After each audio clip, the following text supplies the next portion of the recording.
Jó foi Moisés. Quando teve no deserto de Midian, Moisés, ele escreveu o livro de Jó. Há quem diga que o livro mais antigo na história da Bíblia Sagrada é o livro do patriarca Jó.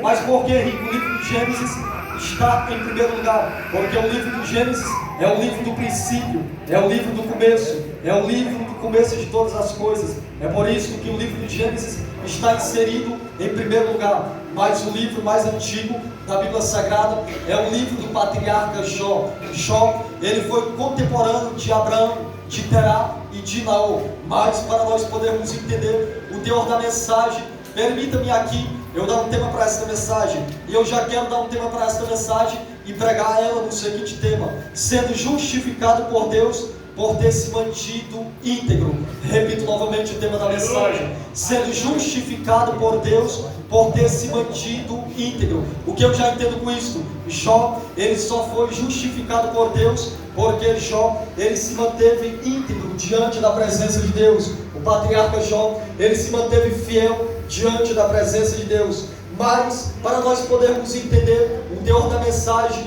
permita-me aqui eu contextualizar esta mensagem, eu introduzir esta mensagem para você poder entender aonde eu quero chegar. Livro de Jó, de número 1, versos de número 1, está escrito que havia um homem que morava na terra de Uz. Então, para você poder entender a mensagem, é bem provável que a terra de Uz ficasse próxima a Edom. Ele faz um dos amigos de Jó, veio de Temá, um lugar associado aos edomitas. Jó era íntegro e reto, não era um indivíduo sem pecados, pois essa é uma característica que ninguém pode requerer para si. Porém, o seu caráter era íntegro e reto, o seu caráter era maduro. Jó era um homem temente a Deus e que se desviava do mal. Esse era o alicerce de seu caráter. Este é o temor do Senhor, é a sabedoria. Temor ao Senhor significa respeitá-lo por seu caráter, seus atos e suas palavras. Esse temor não é medo que faz o escravo esconder-se diante de seu Senhor, mas sim a reverência amorosa de um filho diante do pai, o respeito que conduz à obediência. Então Jó, ele manteve sua integridade, ele manteve sua fidelidade diante do Senhor Deus. Mas o que me chama a atenção aqui é que Satanás, o mundo espiritual, ele chamou a atenção de Jó, ele chamou a atenção no mundo espiritual, tanto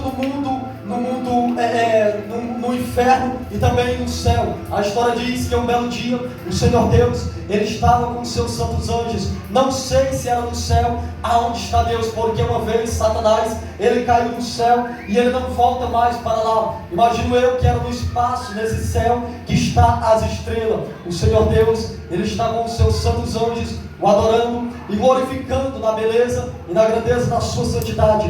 Dentre os anjos, o Senhor Deus, apareceu Satanás. Satanás, ele apareceu naquela reunião em forma de anjo, porque ele era um anjo de luz. E a história diz que Deus, como é onisciente, Deus, ele sabe de tudo. Deus, olhando para Satanás, igreja, o Senhor Deus falou assim: Satanás, o que tu andas fazendo aqui? E ele falou: eu ando de rodear a terra e passear por ela. Então o Senhor Deus falou: então tu vistes o meu servo Jó. A palavra vistes aqui é observar. A primeira coisa que eu estou aqui nesse texto é: Deus falou para Satanás, tu observastes. Ou seja, Deus estava falando para Satanás: tu olhastes, tu pastorastes o meu servo Jó.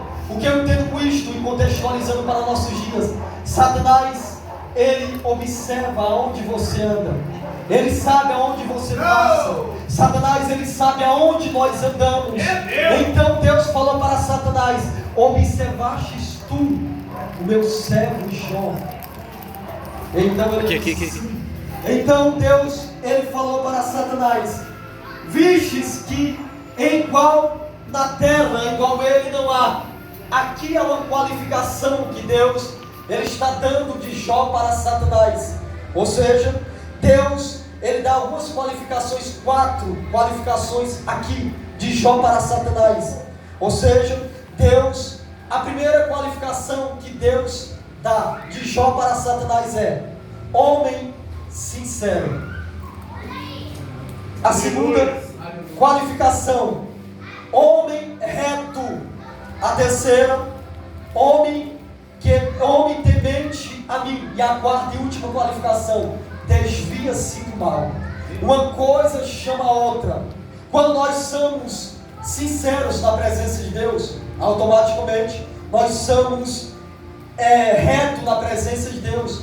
E quando nós somos retos na presença de Deus, automaticamente nós se desviamos do mal. Mas aqui, para você entender a mensagem a fundo, o nome Jó já diz tudo. Se você pesquisar no Aurélio, o nome Jó, da etimologia bíblica do nome, significa voltado para Deus. Ou seja, porque Jó ele passou por o que passou? Porque Jó é voltado para Deus. O que eu entendo com isso? Quanto mais você se volta para Deus, mais você passa por luta.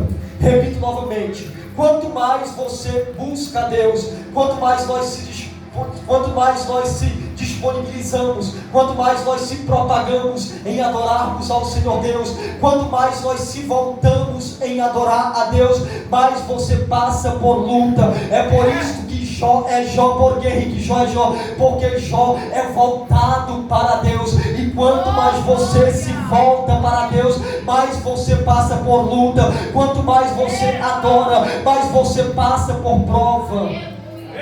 Vamos continuar um pouco. Escute, preste atenção. A história diz que Deus, foi o próprio Deus, igreja, que testificou de Jó aqui para Satanás. Vamos lá. Uma coisa é olhar para o meu amigo pastor André, para o evangelista Elton Machins,